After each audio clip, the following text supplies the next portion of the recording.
Today's topic for discussion is morphology of equisetum plant.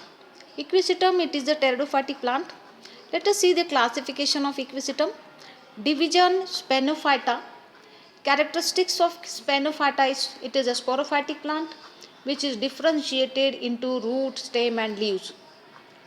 It has foliage leaves which are arranged in transverse whorls on the stem. Internodes of the plant are ribbed and ribs of successive internode alternate with each other. Sporangia are borne on sporangiophores which form strobili or cone at the apex of the stem.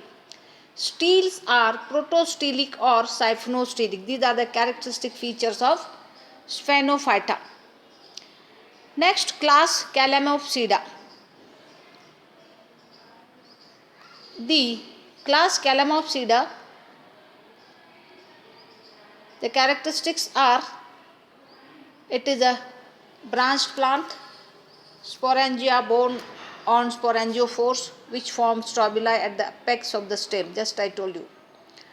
Next order is Equisitales. The characteristics for Equisitales order are the plants are branched, stem is branched, branches are borne with transverse whorls.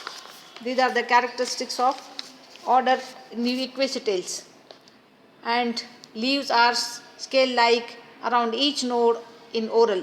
Strobili terminal and has sporangiophores arranged in whorl. These are the characteristic features of order Equisitales. And the sporophyte homo or heterosporous. This is also a characteristic feature of order Equisitales. And family of this plant is Equisitaceae. The characteristics features of family Equisitaceae are absence of secondary tissue in the stem, distinct whorls of bract absent in strobili, sporophyte is homosporous. These are the characteristic features of family Equisitaceae. And the genus, name of the plant, the name of the genus is Equisetum. Its characteristic features, the plant grows in pond or marshy places or in damp shady places. These are the characteristic features of Equisetum.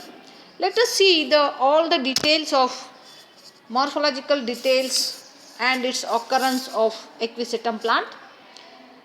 Equisetum is widely distributed throughout the world except for Australia and New Zealand. At Australia and New Zealand, Equisetum do not occur. Most of the species are found in north temperate zone. A few species are even found in tropics. Equisetum grows in a wide variety of habitat in damp and shaded localities, marshy places and even in dry and exposed habitat it occurs. In India, the most common species of Equisetum is Equisetum arvens and Equisetum debile. These two species occur in India and these are chiefly found in swamped soil and on river banks in India. Let us see this is the photograph given in the slide. Photograph of Equisetum sporophyte. Let us see the external morphology. The prominent generation in Equisetum is sporophytic and sporophytic generation or diploid generation. Sporophyte of Equisetum is diploid. The plant is differentiated into true stem, root and leaves. Let us see the morphology of the stem. Equisetum is herbaceous perennial plant possessing well-branched subterranean rhizome which gives rise to a number of erect aerial branches. Rhizome penetrates deep into the soil and conspicuously differentiated into nodes and internodes. The nodes of the rhizome bear whorls or branches of root. Whorls of branched roots arise from the rhizome.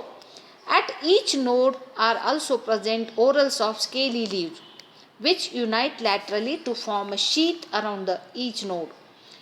The internodes are ribbed and the ribs of one internode alternate with the ribs of the next internode. Sometimes the branches of the rhizome are replaced by short one internode or rounded bodies called tubers. Tubers are formed on the rhizome. And alternating with each leaf segment of the leaf sheath there is a bud which is also called as branched primordium. These primordia readily develop into aerial or underground branches. Let us see another detail. The aerial branches of equisetum are of two types.